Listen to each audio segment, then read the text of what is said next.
The loan officer didn't just deny the application. He laughed. He pointed to the appraisal photos, calling the property a barren wasteland overrun by a useless, invasive weed, and swiftly stamped denied on a measly $15,000 tractor loan. Today, that same bank reserves tables months in advance at 3 Michelin-star restaurants just to taste that exact weed, a plant that now commands $500 an ounce. The 1984 Massey Ferguson tractor did not die a quiet death. It expired with a violent, metallic shriek that echoed across the Oregon Valley, followed by a thick plume of acrid black smoke that smelled of burning oil and fractured dreams. Owen Mitchell sat in the cracked vinyl seat, his calloused hands gripping the steering wheel as the engine gave one final, pathetic shudder. He didn't scream, he didn't hit the dashboard, he simply rested his forehead against the cold steering column and closed his eyes, listening to the ticking of the cooling metal. It was mid-April, the most critical window for tilling the lower 40 acres, and his only piece of heavy machinery had just snapped its crankshaft. For 3 generations, the Mitchell family had coaxed life out of this coastal valley farm. His grandfather had grown thriving acres of root vegetables. His father had transitioned to artisanal garlic. But by the time the deed passed to Owen, the soil had grown stubborn, the climate had shifted to unpredictable extremes, and the margins had razor-thinned into nothingness. Now, the farm was bleeding out. The property taxes were 6 months delinquent. The seed suppliers were demanding cash up front, and the lower acreage, a rocky, salt-kissed stretch of land that bordered the coastal inlet, had been entirely taken over by a relentless, silver-leafed weed that choked out every cash crop Owen tried to plant. He needed a loan, just $15,000, to buy a used, functioning John Deere from a neighboring county. It was a lifeline that would allow him to clear the invasive weeds, till the soil, and plant a late-season crop of winter squash. Without it, the bank would foreclose by November.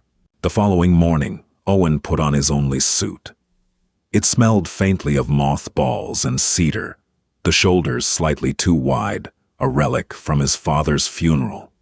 He drove his battered Ford pickup into Portland, leaving the dirt roads behind for the sleek, unforgiving concrete of the financial district. The interior of the Pacific Coast Heritage Bank was a temple of marble, glass, and silent, recycled air. It felt entirely divorced from the reality of weather, dirt, and labor. Owen sat in the waiting area, acutely aware of the dried mud still clinging to the welt of his work boots, leaving tiny, shameful flakes on the pristine gray carpet. "Mr. Mitchell, Harrison Croft will see you now." Harrison Croft was a man who looked like he had never sweated a day in his life. He wore a tailored navy suit, a silk tie, and a polite, sterile smile that did not reach his eyes. His office overlooked the Willamette River, a view that cost more per square foot than Owen's entire annual harvest. "Owen," Croft said, gesturing to a leather chair. He didn't offer his hand. He already had the Mitchell farm file open on his mahogany desk. "I've been reviewing your application for the equipment line of credit." "It's just $15,000, Owen said, his voice sounding entirely too loud in the acoustically dampened room. "I've got the vendor lined up.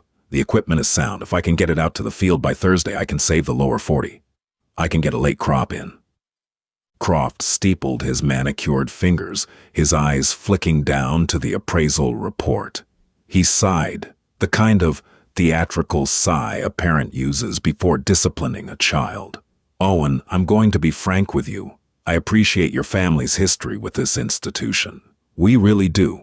But banking is a science of risk and collateral, and right now, your collateral is deteriorating." "The land is good," Owen protested, leaning forward. "It just needs to be worked. My father pulled 20 tons of heirloom garlic out of that soil." "Your father farmed in a different economic climate," Croft countered smoothly, tapping a glossy photograph on his desk. It was an aerial drone shot of Owen's farm, taken by the bank's appraiser. Croft spun the photo around and pointed a gold pen at the lower acreage. Look at this. 40 acres of premium coastal land, entirely surrendered to scrub. The appraiser noted that the soil here is highly salinized and completely overrun by an invasive, unidentified broadleaf weed. It's a dead zone. It would cost more in herbicides and labor to clear this than the land is currently worth. That's why I need the tractor. Owen's voice cracked with a mixture of anger and desperation. To clear the weed. It's throwing good money after bad, Croft said, his tone turning glacial. He closed the manila folder with a decisive, terrifying snap. The farm's yield has decreased year over year for 5 years. The property is leveraged to the hilt. We cannot, in good conscience, extend further credit when the primary asset is depreciating. I'm sorry, Owen. The loan is denied. Owen stared at the closed folder. The word denied was practically floating in the air between them.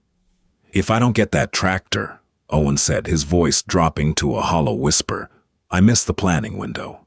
If I miss the window, I can't make the autumn property tax payment. You'll foreclose.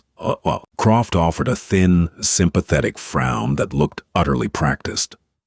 I strongly suggest you look into liquidating the acreage before the bank is forced to take action. There are developers who might pay a modest sum to pave over that lower 40 for coastal storage units. It's better than walking away with nothing. Pave it over. The words rang in Owen's ears like a death knell. He stood up, the chair scraping loudly against the floor. He didn't say goodbye. He just walked out, the cold air conditioning of the bank, making the sweat on his neck feel like ice. The drive back to the valley was a blur. The towering pines and lush greenery of the Pacific Northwest felt mocking.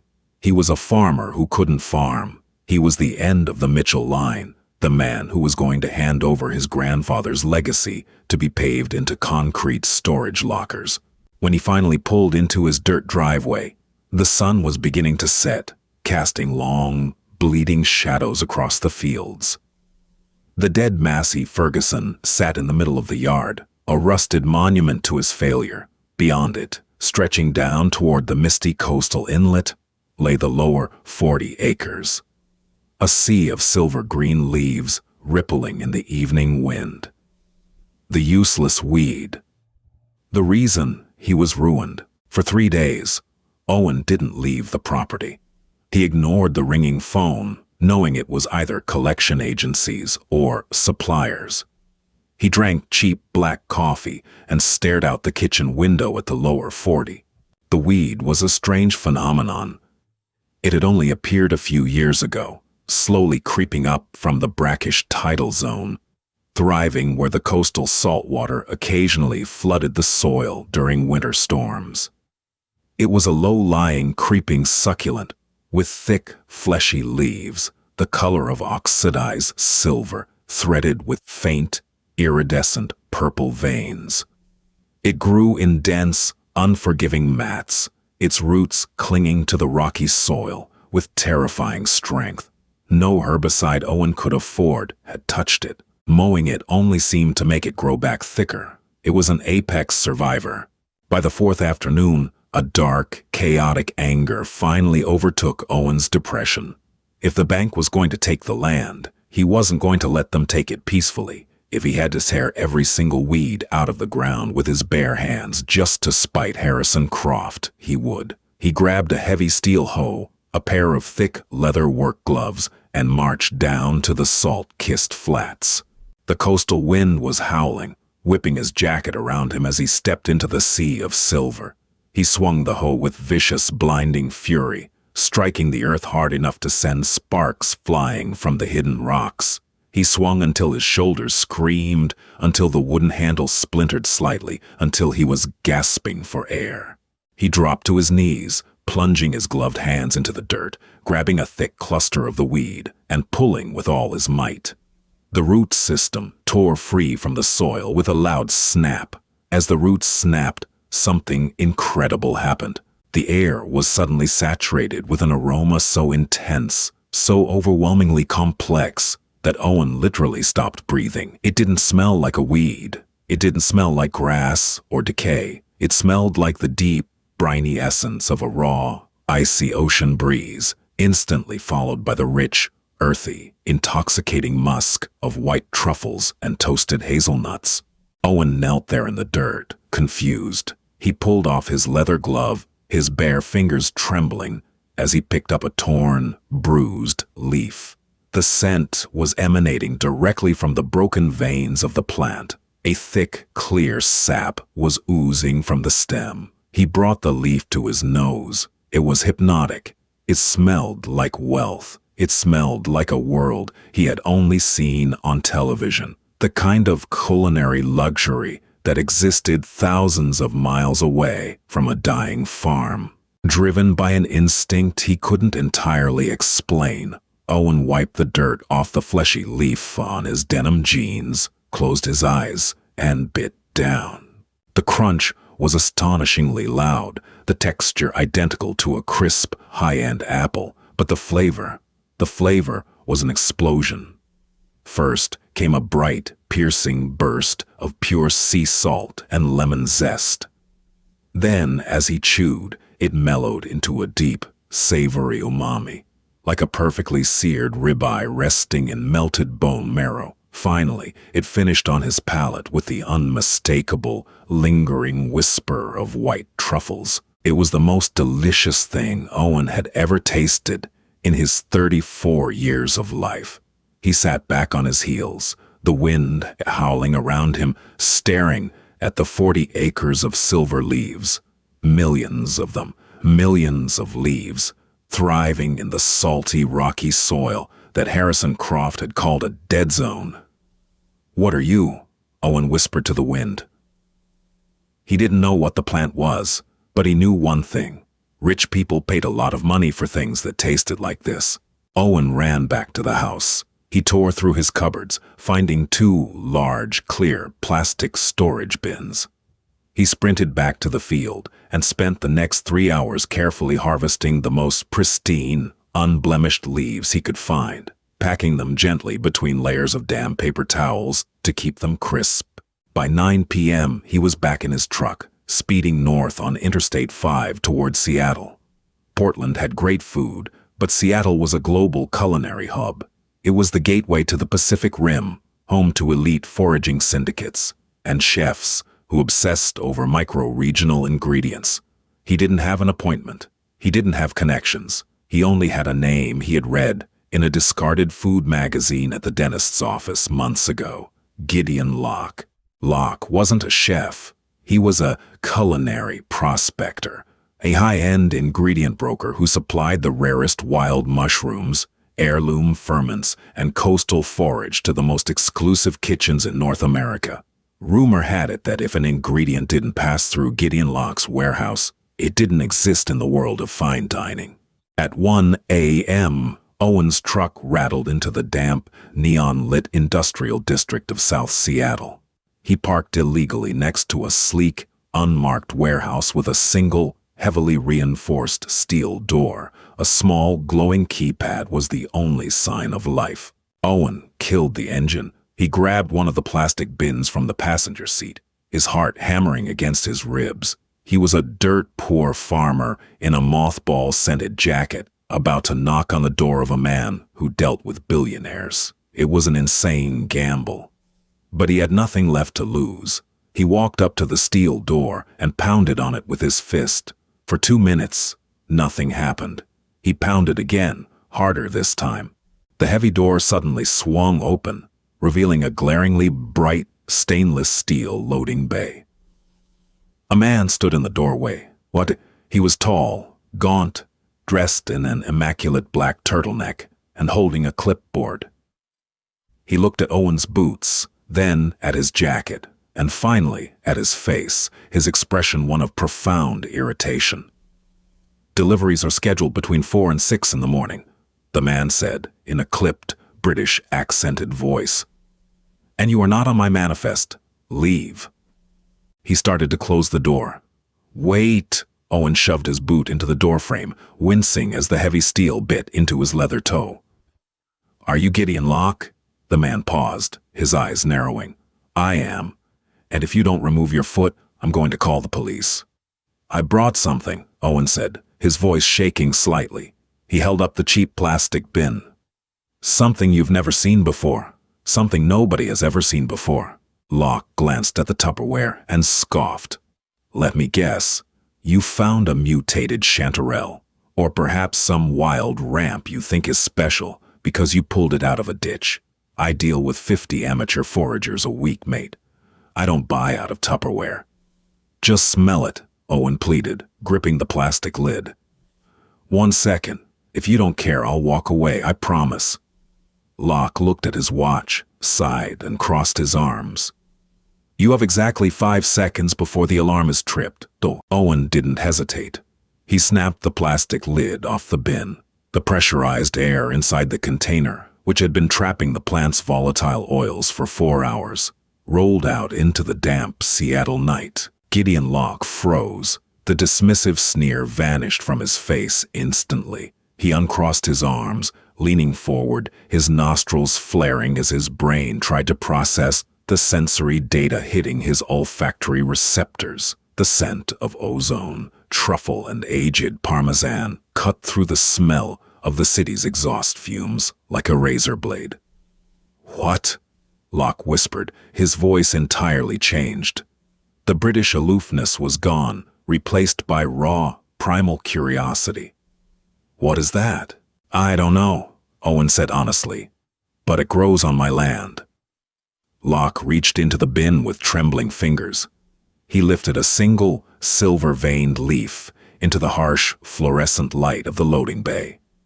He inspected it, turning it over, noting the fleshy thickness and the iridescent purple lines. Then, slowly, he placed the leaf in his mouth and bit down. Owen watched the broker's eyes widen. He watched Locke stop chewing, a look of absolute shock washing over his gaunt features. Locke swallowed, closed his eyes, and took a deep, shuddering breath. When Locke opened his eyes, he looked at Owen not as a nuisance, but as a man holding a winning lottery ticket. How much of this do you have? Locke demanded, his voice tight with adrenaline. 40 acres, Owen replied. Millions of them. Locke stepped back, pulling the heavy steel door open all the way. Bring the truck inside, Locke said. Right now. Inside the steel-clad walls of the Seattle warehouse, Gideon Locke did not hesitate. He moved with the frantic, calculated energy of a man who had just stumbled upon a diamond mine.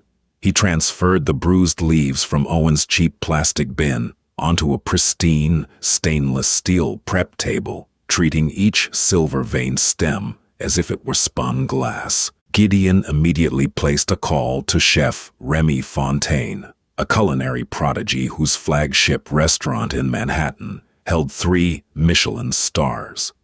Remy was notoriously impossible to reach, but Gideon bypassed the restaurant's main line and dialed the chef's personal mobile number.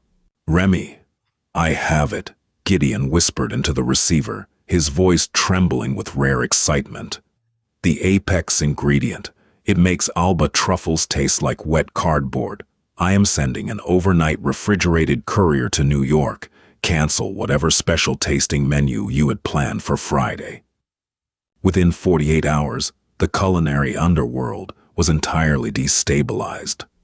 Remy Fontaine served a single, delicate leaf of the newly dubbed oceanic silverleaf atop a seared Wagyu scallop. The elite food critics wept. The flavor profile, a shocking collision of pure ocean brine, rich bone marrow, and earthy white truffle, was scientifically impossible, yet undeniably real. By Monday, Gideon's phone was melting with demands from Chicago, Paris, and London. Owen Mitchell did not return to the dirt-poor misery of his farmhouse. He stayed in a luxury hotel suite paid for by Gideon, staring at a drafted contract that made his head spin. The oceanic silverleaf could not be cultivated from seed. Gideon's botanists confirmed it was an ultra-rare mutation, a freak hybrid born from the highly salinized soil of Owen's lower 40 acres and a dormant indigenous coastal succulent. It only grew there. Nowhere else on Earth possessed the exact, brutal soil conditions to replicate it. The pricing began at $100 an ounce. Within 2 weeks, as supply intentionally tightened under Gideon's masterful market manipulation, the price exploded to $500 an ounce. Owen was suddenly pulling down $20,000 a week. He hired a private agricultural crew, paying them triple the Standard Valley wage, to harvest the silver leaves with surgical precision. The rusted Massey Ferguson tractor was left exactly where it died in the yard, a monument to the past. Owen bought 3 brand new John Deere machines in cash, though he didn't even need them for the lower 40. He simply wanted them. He paid his delinquent property taxes in a single, unceremonious wire transfer. The farm was safe. The Mitchell legacy was not just surviving, it was evolving into an empire. But the Pacific Coast Heritage Bank had a sophisticated, algorithmic monitoring system. When a rural, financially distressed farming account suddenly receives massive, recurring wire transfers from an elite Seattle brokerage firm, red flags trigger. Harrison Croft sat in his mahogany-paneled office in Portland, staring at the glowing monitor. He frowned, his manicured fingers tapping anxiously against his desk. Owen Mitchell was supposed to default. Croft had already made a lucrative under-the-table handshake agreement with a commercial real estate developer to secure the lower 40 acres for an industrial storage facility once the bank foreclosed. Croft was anticipating a massive backdoor commission. He pulled the Mitchell file and realized the grave error he had made. The mortgage contract contained an obscure, predatory asset mismanagement clause. If the bank deemed the property's primary agricultural assets were being criminally neglected or overridden by toxic, unmanaged biological hazards, the bank could force an emergency receivership sale to protect the land's underlying equity. Croft smiled a thin, malicious smile. The appraiser had officially documented the land as being overrun by an unidentified invasive broadleaf weed. It was a hazard. Croft didn't know how Owen was getting the money, but he knew he could still steal the land based on that original, damning report. He drafted the emergency receivership injunction and filed it with the county judge. Croft was going to take the farm, sell it to the developers, and pave over the silver weed before Owen could blink. The summons arrived by certified mail. Owen stood on his porch, reading the heavy legal document that ordered a complete cessation of all operations on his property. The Pacific Coast Heritage Bank was claiming imminent environmental degradation due to his failure to control an invasive species. Owen didn't panic. A month ago, this piece of paper would have destroyed him. Today, it merely fueled a cold, calculating fury. He picked up his mobile phone and called Gideon Locke. "The bank is trying to seize the land," Owen said, his voice completely level. "They're claiming the silverleaf is a toxic weed, destroying their collateral." Gideon's laughter echoed through the phone, a sharp, aristocratic sound. "Oh, Owen, they have no idea who they are dealing with. I will have the finest agricultural attorneys from Seattle in your living room by midnight. Let them try." The county courthouse was a drab, bureaucratic building that smelled of floor wax and old paper. Harrison Croft arrived in his tailored Navy suit, looking supremely confident. He brought a slick corporate attorney and the original appraiser. They expected Owen to show up in his mothball-scented suit, begging for mercy.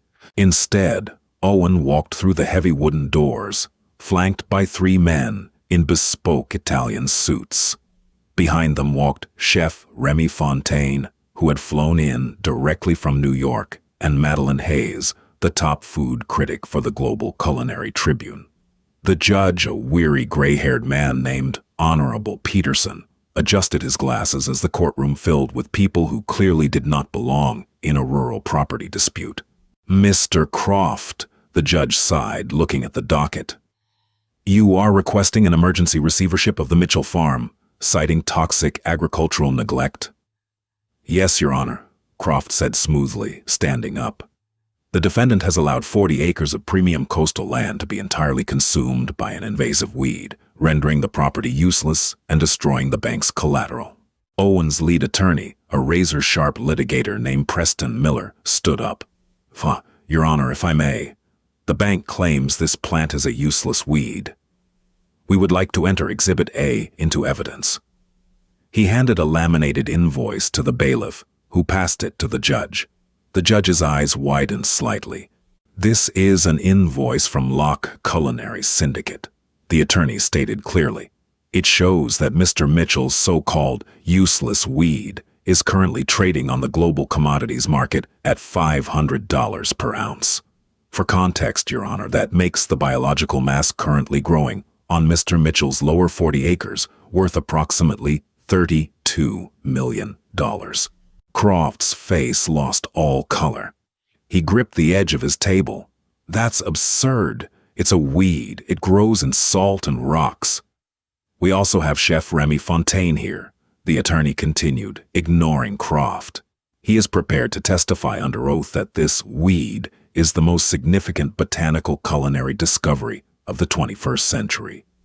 If the bank paves over this land, they are not protecting collateral. They are actively destroying a multi-million-dollar natural asset. The judge looked from the invoice to Croft's pale, sweating face. The corporate attorney standing next to Croft quietly closed his briefcase, realizing the case was entirely radioactive. Mr. Croft, the judge said, his voice dripping with absolute disdain, it appears your bank's appraisal methods are staggeringly incompetent. The injunction is denied, case dismissed, and if you harass Mr. Mitchell again, I will personally sanction your institution. Owen walked out of the courtroom a free man, a wealthy man, and a legend.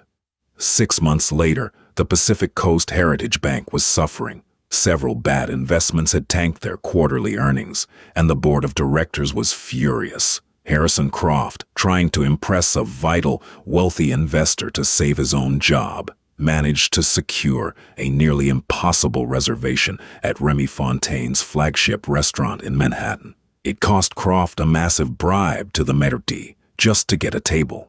Croft and the investor sat in the opulent dining room. The waiter approached with a silver-domed cloche. "Gentlemen," the waiter murmured, "tonight the chef has prepared an exquisite diver scallop, topped with our most exclusive ingredient, the oceanic silverleaf. It is flown in daily from a private undisclosed estate in Oregon." Croft's heart skipped a beat. He stared as the cloche was lifted. Resting perfectly atop the scallop was a single, fleshy, silver-veined leaf. The exact same leaf he had pointed at in the drone photograph. The exact same weed he had laughed at. He ate it. The flavor exploded in his mouth. Brine, marrow, truffle. It was magnificent. It tasted like unparalleled success. When the astronomical bill arrived, a small, handwritten note was tucked beneath the heavy cardstock. Croft unfolded it with trembling hands. It read, "Enjoy the weeds." Owen. Croft sat in stunned, humiliating silence as the investor praised the meal, completely unaware that the man across the table had once rejected the entire $30 million empire for a miserable $15,000 tractor loan. Owen Mitchell never needed the bank's money. The farm had already saved itself. If Owen's incredible journey from a rejected bank loan to a high-end culinary empire inspired you, hit that like button and share this video with anyone who needs a reminder to never give up. Sometimes the obstacles in our path are actually hidden gold mines waiting to be discovered. Subscribe to our channel for more amazing real-life stories of triumph, business twists, and underdog victories. Don't forget to ring the notification bell so you never miss an inspiring upload.